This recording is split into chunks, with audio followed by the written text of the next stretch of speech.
Santo Nasarius dan Celsus, martir. Santo Victor dan Innocentius, paus dan martir. Nasarius adalah anak seorang Yahudi bernama Africanus. Ibunya perpetua yang sudah beragama Kristen dengan giat mendidik dia secara Kristen sejak dia kecil. Karena itu, Nasarius berkembang dewasa menjadi seorang Kristen yang saleh. Oleh Paus Linus yang menggantikan Santo Petrus Rasul, Nasarius diutus untuk mewartakan Injil di Galia, kini Prancis. Celsus adalah pemuda pertama yang berhasil ditobatkan oleh Nasarius di Galia. Celsus menemani Nasarius dalam perjalanan-perjalanan tugasnya. Pada suatu ketika, mereka ditangkap oleh penduduk kafir setempat dan dibuang ke laut. Namun, berkat perlindungan Tuhan, mereka tidak mati tenggelam.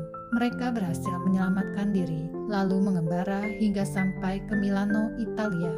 Di sana mereka mewartakan Injil dan membesarkan hati orang-orang Kristen yang ada di sana.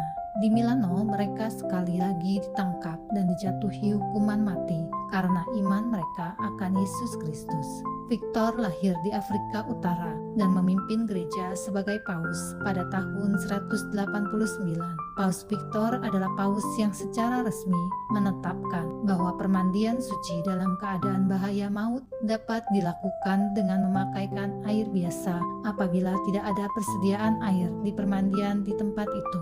Ia mati sebagai martir pada 189 pada waktu pemerintahan Kaisar Septimus Severus. Innocentius lahir di Albano, dekat kota Roma. Ia terpilih menjadi paus dengan suara bulat pada 402. Ia sungguh-sungguh sadar akan bahaya-bahaya yang akan mengancam gereja dan umat pada masa itu. Tiada henti-hentinya ia berdoa memohon kebijaksanaan dan kekuatan Tuhan agar mampu mengemudikan gereja Kristus dengan selamat. Bahaya-bahaya itu terutama disebabkan oleh adanya perpindahan besar-besaran bangsa-bangsa lain ke dunia barat. Bangsa Goth menyerang kota Roma sebanyak 2 kali di bawah pimpinan Panglima Alaric dan berhasil menjara segala sesuatu yang mereka temui.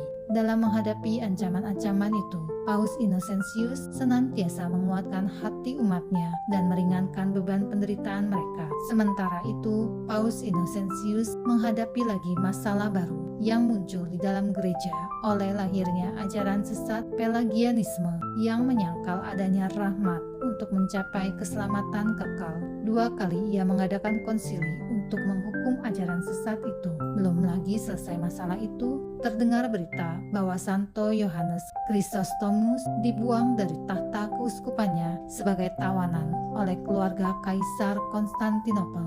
Innocentius tidak segan-segan mengutuk tindakan itu. Kaisar Arcadius bersama permaisurinya Eudoxia dikucilkan dari gereja, meskipun ia tahu bahwa hal itu akan mendatangkan bahaya atas dirinya sendiri. Setelah memimpin gereja selama 15 tahun, Innocentius meninggal dunia pada 417. Santo Nasarius dan Celsus, Santo Victor dan Innocentius, doakanlah kami.